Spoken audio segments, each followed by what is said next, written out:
Muito prazer, meus amigos, tudo bem com vocês? Passando aqui para fazer um vídeo bem rapidinho do relatório gerencial que acabou de sair do forno, o relatório do VGHF11, o Valora Hedge Fund, Fundo de Investimento Imobiliário. Esse era um relatório gerencial muito aguardado. O fundo demorou um pouquinho além do prazo normal para soltar esse relatório gerencial, e a leitura desse relatório vai ser muito bacana para a gente entender a estratégia. Lendo aqui o objetivo do fundo, a gente já percebe que ele tem como ativos-alvo ações imobiliárias, debêntures, participações SPE, cota de FIP, cota de FIA imobiliário, CEPAC, cota de FII, CRI e cota de FDIC. Também tem algumas outras coisas aqui, mas são menos relevantes. Essa aqui é a alocação core. O fundo diz pra gente que ele não pode investir simplesmente em ativos diretamente, salvo via a aquisição de cotas de SPE.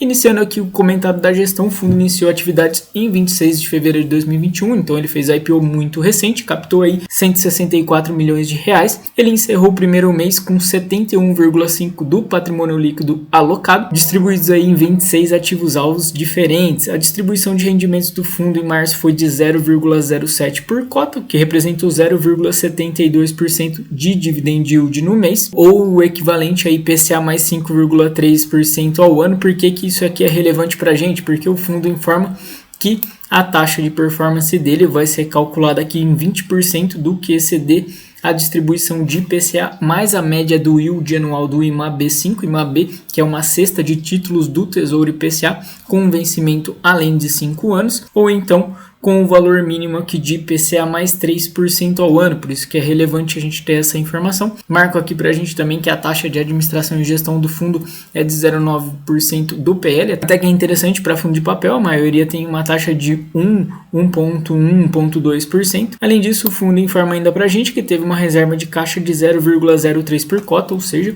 para rendimentos futuros tem aqui uma reservinha. E ainda teve aqui um ganho de patrimônio líquido de 0,09 em razão da marcação a mercado dos ativos e valorização das cotas dos FDICs investidos. Seguindo aqui o relatório gerencial, o fundo diz que tem uma estratégia de investimento de combinação entre geração de renda mensal e criação de valor dos cotistas a médio e longo prazo valor. Ou seja, ele tem parte da carteira voltada para aquele rendimento recorrente, para aquela renda passiva realmente, né?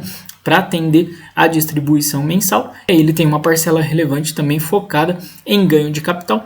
É importante a gente entender isso. A própria gestora já frisou que inicialmente a ideia era criar um FOF, mas eles acharam que o mercado já tinha muitos players, então eles criaram esse hedge fund, né, que vai ser basicamente aí um fundo focado em CRI, mas também com um mandato bem amplo de cotas de SPE, FDIC, FII e também fundos imobiliários. Seguindo então o comentário, a gestão diz que a estratégia de renda fica mais concentrada para alocação direta em CRI, e aí ao final do mês de março os CRIs representavam 48,5% do PL.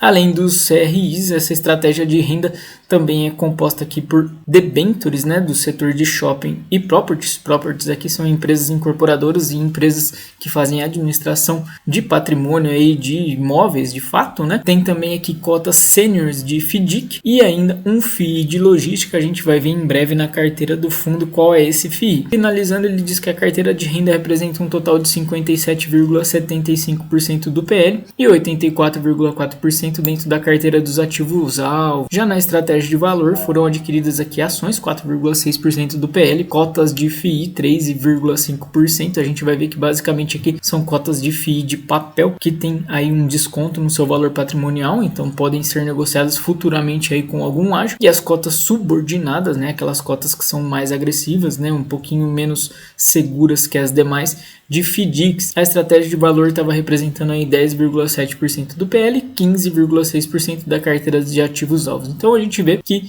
ele é bem focado aqui na estratégia de renda e tem aqui essa parcelinha, essa pimenta na estratégia de valor. O fundo diz pra gente que o segmento de shopping e property apresenta boas oportunidades de ganho de capital no médio prazo, e no caso de FIIs, como eu já adiantei para vocês, aproveitaram para fazer a aquisição aí de CRIs indexados ao CDI. Por último, dentro ainda da estratégia de ganho de capital, foram adquiridas 2 cotas subordinadas de FDICs. Para finalizar o comentário da gestão, eles informam pra gente que dentro da estratégia de renda continua analisando principalmente a oportunidade de CRI indexado ao IPCA, ou seja, para trazer uma rentabilidade recorrente, e na estratégia de valor, especialmente ações, fundos imobiliários e cotas de SPF. Olhando agora a carteira de ativos, a gente já vê uma boa diversificação, são 8 CRIs, né? Uma parte deles aqui voltado para aquela estratégia de renda e outra parte para ganho de capital. Tem aqui 2 debêntures, Iguatemi voltada para shopping e a Cyrela para properties. Olhando agora para os FDICs, quis anotar aqui os 2 de cota subordinada, que são da estratégia de ganho de capital, por sinal os 2 geridos pela própria Valora, então tem uma sinergia muito grande do VGHF com os outros fundos. Inclusive na parte de CRI, muito dos certificados de recebíveis imobiliários estão também na carteira do Vigip e do Vigir 11. Olhando agora a parte de fundos imobiliários, como a gente viu, tem um fundo de logística só, que é voltado aqui para renda, o RBRL11, e os demais aqui praticamente todos fundos de papel com indexação a CDI. O diferentão aqui é o JSRE, um fundo de lajes corporativas. Olhando para ações agora, foram 5 adquiridas, 2 delas aqui do setor de shopping. Partindo agora para a mini DRE do fundo, ainda bem careca, bem simplesinha, né? Toda a receita aqui praticamente vindo de juros e correção monetária dos CRIs, então não teve ganho de capital nessa parcela. Além disso, teve bastante rendimento de fundos imobiliários e complementou o total de entradas aqui